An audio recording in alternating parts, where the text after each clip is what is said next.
Evening. So I wanted to give you an overview of today's work. I think that this will be pretty short, pretty brief.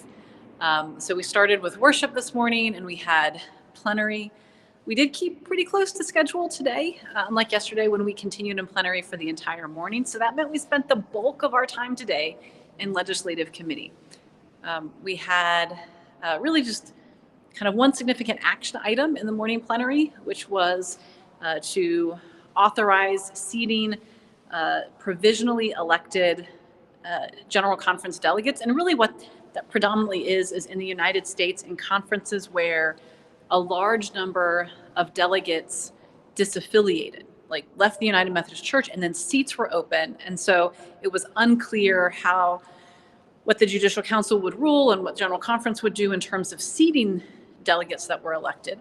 And so long story short, that motion passed to seat. So for conferences that up until today have had empty seats because all of their original General Conference delegates, they had also then gone through reserves that they had already elected originally, right, for 2020, that are now 2024, that they didn't have enough reserves to fill the openings on their General Conference. So like, let's say, for example, that you have a delegation of 4 clergy, 4 laity. Let's just talk about clergy.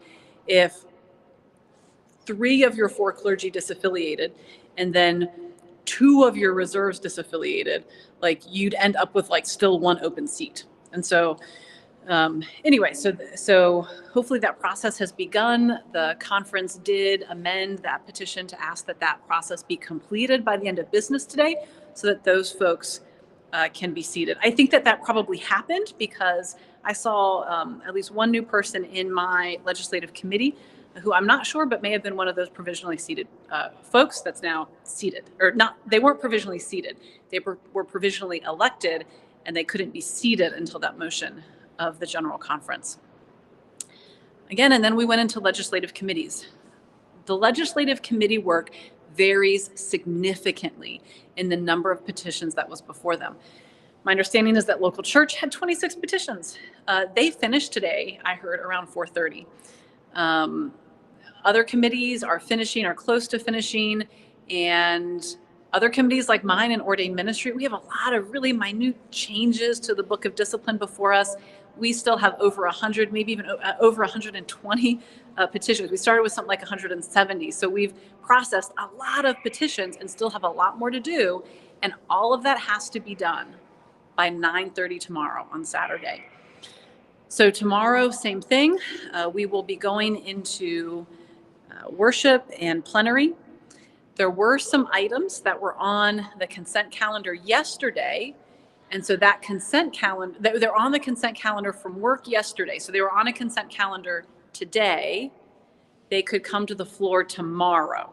Because the way that it works is if your legislation gets turned in by 5 p.m., and it meets the requirements of consent calendar, it can get on one of the 2 consent calendars.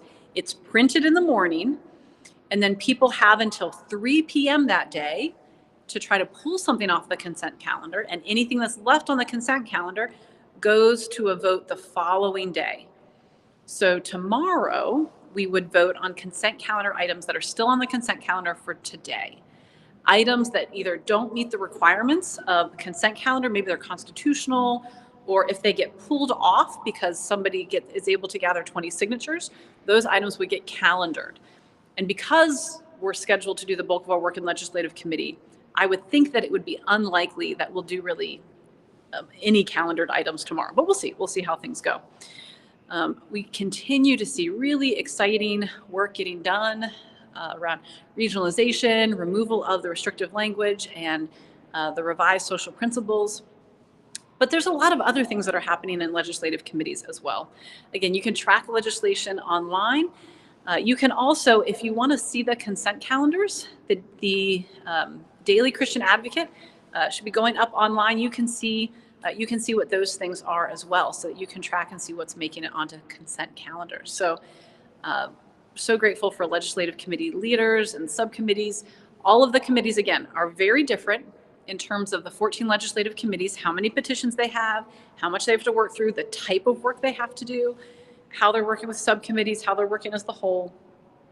But please hold us in prayer. Again, some committees already done, and some committees still have a lot to do. And it may be, I have heard that there may be perhaps some legislative committees that may be asked to step in and help committees with a lot of work left to do. I imagine if that's the case, we'll hear in the morning. But I hope that you have had a good day. Thank you for your continued prayers. Please especially pray for us as we continue in our legislative committee work tomorrow. Not only continue, but have to finish that legislative committee work. Have a wonderful evening.